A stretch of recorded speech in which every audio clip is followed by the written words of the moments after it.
गरीब मुसलमान को तो ये पता भी नहीं था कि मुसलमानों का इस्तेमाल हुआ है कि 70 साल में मुसलमान कहाँ खड़ा था और आज कहाँ खड़ा है। जेपीसी के तो दरवाजे सबके लिए खुले थे, वो क्यों नहीं गए वहां पे? आप यहाँ पे राजनीति रोटियां सेक रही हैं या ये आप एक आम मुसलमान? क्या जमीन पे क्या काम हो रहा है? क्या डीड में लिखा हुआ है कि वहां पे मदरसा होना चाहिए? तो क्या वहां मदरसा ही है या कहीं कोई दुकान तो नहीं है? जय हिंद, जय भारत, जय उत्तराखंड। नमस्कार, मैं अजय नौटियाल भारतीय न्यूज़ लाइव का आपका स्वागत करता हूँ। इस समय वक्फ संशोधन बिल को लेकर सियासत जारी है। कहा जाता है कि आर्मी यानी डिफेंस और रेलवे के बाद अगर सबसे ज़्यादा प्रॉपर्टी किसी के पास है तो वक्फ के पास है। अब इस पर सियासत क्यों हो रही है और क्या सियासत होनी चाहिए, इन्हीं सब बातों पर हम चर्चा जारी है हमारी। और हम परिचय हम डॉक्टर शालिनी अली। शालिनी अली, जिनका परिचय ये है कि इस्लामिक स्कॉलर हैं।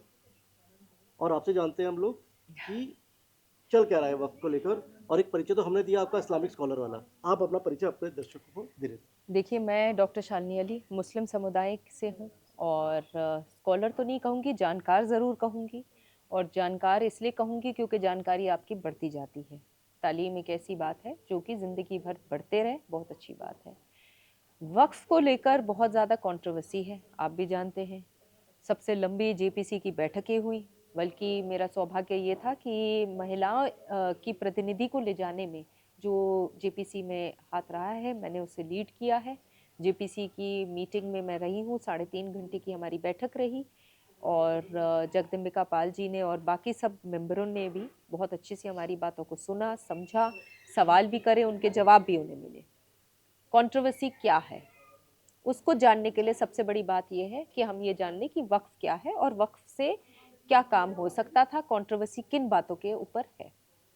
वक्फ जैसे कि आप जानते हैं चैरिटेबल है, ना आपके नाम के ना मेरे नाम की है, अल्लाह के नाम की एक चैरिटी होती है जो कि इरिवोकेबल होती है। आपने एक बार वक्फ कर दिया तो वो जिंदगी भर हमेशा से वो वक्फ रहेगा, आप उसे कन्वर्ट नहीं कर सकते।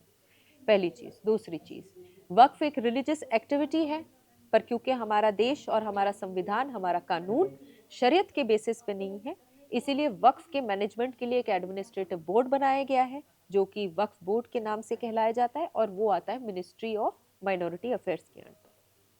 बाकी सारे जितने देश हैं जहां शरीयत कानून लागू होता है वहां पे कोई वक्फ बोर्ड नहीं है, मैं आपको क्लियर कर रही हूँ।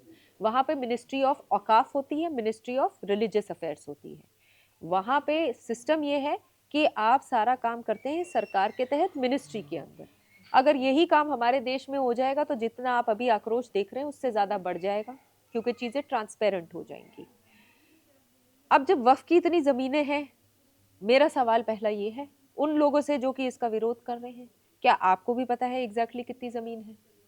क्या ये 8.5 लाख एकड़ है, 9 है, 10 है, 12 है? मेरे कितनी है? हिसाब से तो बहुत ज्यादा है कितनी है? जिसकी गिनती ही नहीं है।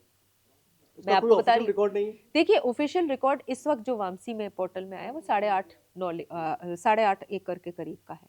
पर 8.5? मुझे 8.5 लाख एकड़, 8.5 लाख एकड़? ठीक यानी है। जो कहा जा रहा है कि डिफेंस जी और जी रेलवे जी के बाद जी सबसे जी ज्यादा जी अगर कोई जी जी प्रॉपर्टी जी है जी तो वक्फ के पास। बिल्कुल ये सही कहा जा रहा है। मुझे लगता है शायद उससे ज्यादा होगी।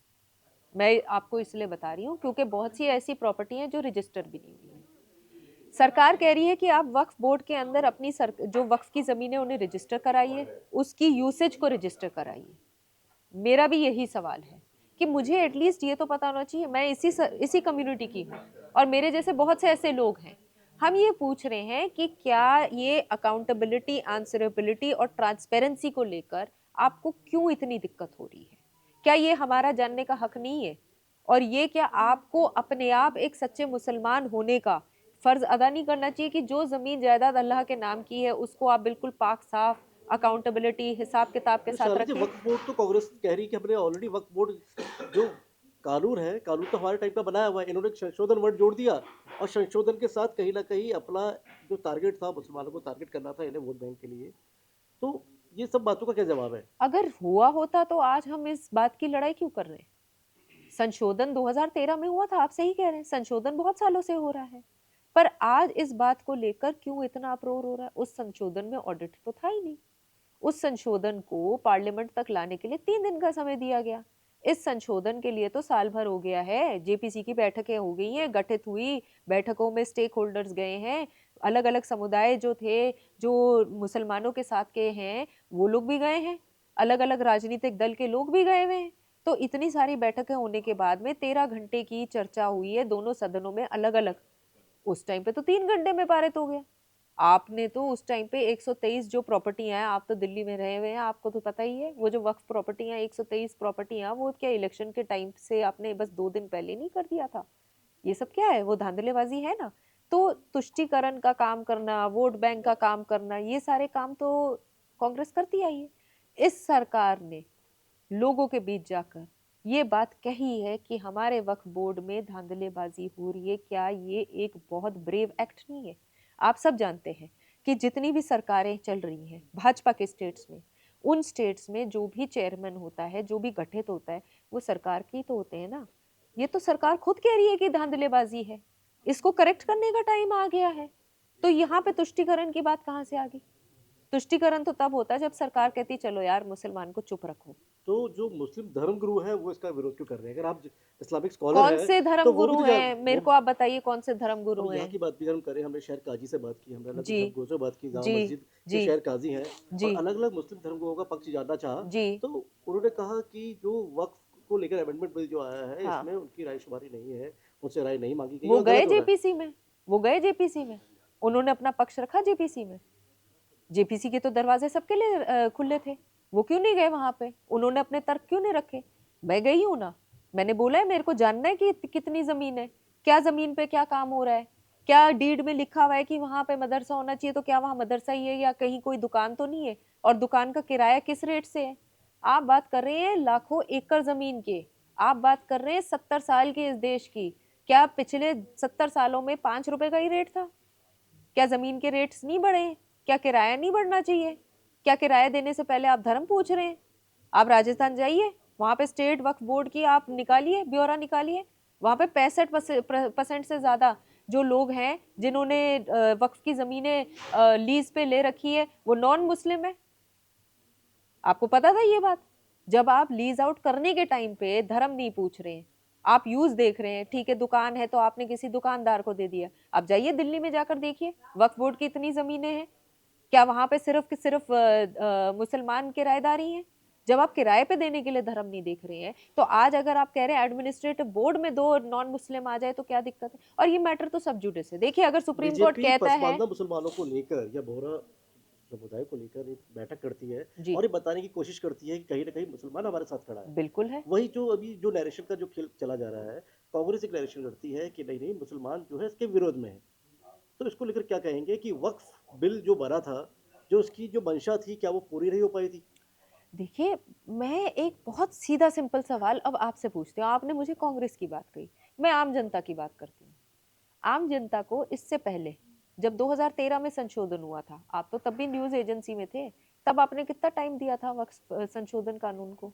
इतना टाइम दिया था? नहीं दिया था ना। तब क्या इतनी मीडिया कवरेज हुई थी? नहीं हुई थी ना। तब क्या आपको भी पता था कि वक्फ बोर्ड में इतनी जमीनें हैं? नहीं थी ना। आपको पता था कि वक्फ बोर्ड से क्या क्या कार्य हो सकता था? नहीं था ना। आज जागरूक हुआ है मुसलमान। आज जब मुसलमान जागरूक हो गया है तो ये राजनीतिक पार्टीज आ गई हैं। आप ही के प्रदेश में एक राजनीतिक दल के एक बहुत वरिष्ठ मेंबर हैं जिन्होंने वक्फ की जमीन पे एक अपना रिजॉर्ट खोल के रखा हुआ है। क्यों? कैसे? कहाँ? क्या पैसा है? आप हैदराबाद तो चले जाइए, ये तो लीगल एक्शन होना तो चाहिए। लीगल एक्शन तो चल रही है ना, कोर्ट में सब जुडिस है, इसलिए मैंने उनका नाम नहीं लिया। ओवैसी लीगल एक्शन ओवैसी चल साहब रही है। ओवैसी मैं तो आकर उनके लिए भी कह रही हूँ, वो देखे अपने स्टेट का हाल। मिसियर शादियां वहां पे सबसे ज्यादा होती हैं। आपने कुरान को, शरीयत को आपने अपने तरीके से समझाया। ट्रिपल तलाक में हमने ये देखा है ना, ये पहले बार तो नहीं हो रहा है। सीए एनआरसी के टाइम पे हमने देखा है ना, यूसीसी के टाइम में देख लीजिए, हम तो उत्तराखंड में बैठे हुए हैं, यूसीसी लागू हो गया है ना। किसी को कोई दिक्कत हुई सिवाय उन लोगों को जिनको अपनी राजनीतिक रोटियां सेकनी थी। राजनीतिक रोटी से ही एक शब्द सवाल ले लेता हूँ। आप यहाँ पे राजनीतिक रोटियां सेक रही हैं या ये आप एक आम मुसलमान की भाषा बता रही है? मैं तो आम मुसलमान हूँ, और आम मुसलमान के भाषा में बोल रही हूँ कि जो मेरा हक है, जो इस कौम में मजलूम लोग हैं उन तक वो हक पहुंचना है। और अब मैं आपको ये आपके ही चैनल के माध्यम से बोल रही हूँ, मैं एक राजनीतिक तौर से नहीं आई हूँ। मेरा जन जागरूकता अभियान सिर्फ यूसीसी या सिर्फ वक्फ के कारण नहीं चलता है या दौरान नहीं चलता है। मैं इलेक्शन के दौरान पे भी बाहर निकलती हूँ, मैं बिना इलेक्शन के भी निकलती हूँ। मेरे दो दो एनजीओ हैं, मेरे साथ बहुत सी महिलाएं जुड़ी हुई हैं, बहुत सी तलाकशुदा बहनें जुड़ी हुई हैं जिन्होंने मेरा तब भी साथ दिया था जब हम लोग तलाक के खिलाफ खड़े हुए हुए थे, और आज भी मेरे साथ खड़ी हुई हैं और सक्षम हो गई हैं। मेरे साथ बहुत से ऐसे भाई हैं जो जुड़े हुए हैं, जो कहते हैं कि हाँ बाजी आप बिल्कुल सही कर रहे हैं और हम आपके साथ खड़े हैं, और हम भी चाहते हैं कि हमारे बच्चे आगे पढ़े लिखे। अगर आप बात कर रहे हैं राजनीतिक तौर पे, तो सच्चर कमेटी की रिपोर्ट तो आपने भी पढ़ी होगी। उसमें क्या लिखा गया था? उसमें लिखा गया था ना कि हाँ जी मुसलमान मजलूम है, मुसलमान की पढ़ाई शिक्षा की दर बहुत कम है। तो भाई 70 सालों में क्यों नहीं बढ़ पा रही है? तो क्या क्यों? लगता है मैं सवाल सिर्फ वक्फ पे नहीं उठा रही हूँ, चलिए नहीं, मैं मुसलमानों का सवाल क्या पॉलिटिकल ज़कात पे सवाल भी हुआ है? उठा रही हूँ। मुसलमानों का क्या इतने सालों में, क्या मुसलमानों का या वक्फ का क्या पॉलिटिकल यूज हुआ है, क्योंकि आप कहती नहीं। मुसलमानों का इस्तेमाल हुआ है वोट बैंक पॉलिसी के तहत, मुसलमानों को और वक्फ वोट को क्या बैंक में। कुछ मुस्लिम जो थे, जो रिच बिल्कुल, मुस्लिम्स हम कहें, जो रिच मुस्लिम्स, क्या उन्होंने वक्फ का इस्तेमाल किया क्या? बिल्कुल। रिच मुसलमानी तो है जिन्होंने वक्त की प्रॉपर्टियां लेकर रखी हुई है। और गरीब मुसलमान? और गरीब मुसलमान तक तो उनको, गरीब मुसलमान को तो ये पता भी नहीं था कि वक्फ बोर्ड से हमें इसका कोई फायदा भी हो सकता है। गरीब मुसलमान को ये भी नहीं पता था कि वक्फ बोर्ड के तहत हमारे बच्चा शिक्षा भी पा सकता है। गरीब मजलूम बेवाह बहनों को ये नहीं पता था कि हमें पेंशन भी मिल सकता है। उन्हें तो ये भी नहीं पता था कि मेडिकल फैसिलिटीज भी हो सकती हैं। उन्हें ये भी नहीं पता था कि हमारे बच्चों को स्कॉलरशिप मिल सकती तो है। वक्फ अमेंडमेंट से क्या फायदा होने वाला है? वक्फ संशोधन बिल से पहली चीज जो आएगी वो ट्रांसपेरेंसी आएगी, अकाउंटेबिलिटी आएगी, ऑडिट होएगा कि कितना जमीन है, कितना काम हो रहा है, किस कार्य के लिए वो जमीन था, उस काम से कितना पैसा निकल रहा है, जो रेंट्स हैं उनके दर कितने थे और कितने होने चाहिए। आप ये सोचिएगा 50 रुपए का रेट आज से 50 साल पहले भी था और 50 रुपए का रेट आज भी है। ऐसे तो नहीं होता ना, जमीन का भाव ऊपर नीचे होता है, उसी हिसाब से वो होना पैसा चाहिए। क्या गरीब मुसलमान की जाना चाहिए ना वो, अगर कैसे पैसा जाएगा? भाई बोर्ड में आएगा ना। सरकार ने कहा है 5% दीजिएगा, मुतवली को बोला गया है कि वक्फ बोर्ड में आप अपनी कमाई का 5% दीजिए, पहले 7% था, अब वो कह रहा है 5%। तो अब वो जो 5% आएगा वो आज के रेट के हिसाब से जो भी कार्य हो रहा होगा उस कार्य की जांच होगी, उस कार्य के हिसाब से कितना पैसा खर्च होना चाहिए उसकी जांच होगी, कितनी आय हो रही है वो पता होना चाहिए, और उस आय के हिसाब से वो पैसा बोर्ड में आएगा तो ही तो बोर्ड काम करेगा। भाई बोर्ड में पैसा आना बहुत जरूरी है, जमीन जायदाद का ब्यौरा लेना बहुत जरूरी है, खर्चा और उसके साथ की आय वो जांच करनी बहुत जरूरी है। पैसा आएगा वो पैसा आकर खर्च होना बहुत जरूरी है। इसीलिए जो पैसा गरीबों का है वो पैसा गरीबों तक पहुंचे, जो वक्फ की प्रॉपर्टियां हैं उससे जो फायदा गरीबों का है वो गरीबों तक अब पहुंचे। अमीर मुसलमान अब ये बात याद कर ले और सोच ले, और स्पेशली वो राजनीतिक लीडर्स जो इसका विरोध कर रहे हैं उनके लिए ये खबरदार होने का समय आ गया, इसीलिए वो इसका विरोध कर रहे हैं। वरना आप मुझे बताइए, आपके घर में अगर भाभी से आपने हिसाब मांग लिया और उन्होंने मना कर दिया, वो हिसाब नहीं देंगी? देंगी ना, और आपका हिसाब मांगने का हक भी होगा ना। आप पूछताछ ही तो कर रहे हैं, आप डांट डपोट तो नहीं रहे। फिर हम भी सिर्फ पूछताछ ही कर रहे हैं, हिसाब मांग रहे हैं, आप हिसाब दे आप दीजिए। कह रहे हैं हम भी पूछताछ कर रहे हैं, तो कुछ एक सरकारी भाषा कहीं ना कहीं एक सत्ता वाली भाषा झलकती है, और ये इसलिए भी सवाल में ले रहा हूँ कि कहीं ना कहीं तो सवाल उठेगा ना, क्योंकि आप मुस्लिम राष्ट्रीय मंच की नेशनल कन्वीनर भी हैं, और कहीं ना कहीं वो आरएसएस से इंस्पायर्ड है। कहीं ना कहीं जो 5वें सरसंघचालक है केसर सुदर्शन जी, होने की, बिल्कुल हूं मैं। तो कहीं ना कहीं मुस्लिम राष्ट्रीय मंच, और क्योंकि कहीं ना कहीं जो बिल्कुल कट्टर जो कहा जाता है, बिल्कुल कट्टर जो हिंदूवादी को लेकर छवि आपने आरएसएस की, बहुत अच्छा सवाल तो किया, मैं कहीं तो ना कह कहीं रही हूँ। सवाल उठेगा ना, नहीं नहीं, अच्छी बात क्योंकि है। आप देख रहे हैं इस पे जो स्टेटमेंट आ रहे हैं पॉलिटिकली आ रहे हैं। हम जब एक आम मुसलमान के पास जाते हैं तो शायद उसको या तो जानकारी नहीं है, वो या तो विरोध में खड़ा है, या तो वो न्यूट्रल है। इसीलिए मैंने आपको कहा तो कि ये मेरा जन जागरण सिर्फ वक्फ के प्रति नहीं होता है, मेरा जन जागरण हर उस मसले के लिए होता है जो मुसलमानों से जुड़ा हुआ होता है। मेरा जन जागरण उन गरीब बेवाह बहनों के लिए भी होता है कि हक मिलना चाहिए, आपको हक मिल सकता है और हक मांगने का तरीका ये है। मेरा जन जागरण उसके लिए भी होता है जो कहता है कि हाँ जी हमारे ऊपर उत्पीड़न हो रहा है, हमें तलाक दे दिया गया है, हमारे बच्चों को यहाँ सड़क पे निकाल दिया गया है। आपको ये बता दूं, मुस्लिम राष्ट्रीय मंच भी खड़ा था उस टाइम पर भी, जब ट्रिपल तलाक के लिए कानून निकाला जा रहा था। तब हम जैसे बहनें थी, हमारे भाई थे, जो हम सब साथ में सड़कों पे खड़े हुए थे और हमने कहा था हाँ। हमारा जन जागरण सीए एनआरसी के लिए भी था, जब लोगों ने कहा था कि मुसलमानों को इस देश से बाहर निकाला जाएगा। आप भी यही है, मैं भी यही हूँ, इस देश का मुसलमान भी यही है। कोई एक ऐसा मुसलमान बता दीजिए जिसको इस देश से निकाला गया था, जो इस देश का नागरिक था और उसको बकायदा किसी डिटेनिंग कैंप में दिया गया था। मेरा जन जागरण उन मदरसाओं के लिए भी है कि जहाँ पे वो कहते हैं कि जब आप ही के सरकार चल रही है और जब सरकार ने ये बोला हुआ है कि एक हाथ में कुरान है और एक हाथ में कंप्यूटर है, तो आपने क्यों आप सेंट्रलाइजेशन डिजिटलाइजेशन के तहत नहीं बढ़ रहे हैं। मेरा सवाल उन सब लोगों के लिए है कि 70 साल में मुसलमान कहाँ खड़ा था और आज कहाँ खड़ा है, और आगे आप उसको कहाँ खड़ा होना देखना चाहते हैं। और ये सिर्फ मेरा फर्ज नहीं है, ये हर एक पढ़ा लिखे शिक्षित मुसलमान का हक होना चाहिए कि वो जब आगे बढ़ रहा है अपने साथ और लोगों को आगे बढ़ाकर लेकर जाए, क्योंकि इस देश को आगे बढ़ाने में सिर्फ मेरा या आपका हाथ नहीं है, हम सबका हाथ है। वक्फ बोर्ड संशोधन बिल के बीच सबसे बड़ा सवाल यही है कि पिछले 70 सालों में मुसलमानों को लेकर राजनीति तो खूब हुई, आरोप प्रत्यारोप के दौर भी खूब चले, लेकिन मुसलमानों का क्या हुआ? क्या मुसलमानों को जो हक मिलने चाहिए थे, क्या उनके वो वाजिब हक उन्हें मिल पाए हैं? मैं भारत न्यूज़ लाइव के लिए कैमरा पर्सन शिववर्धन सिंह के साथ अजय नौटियाल।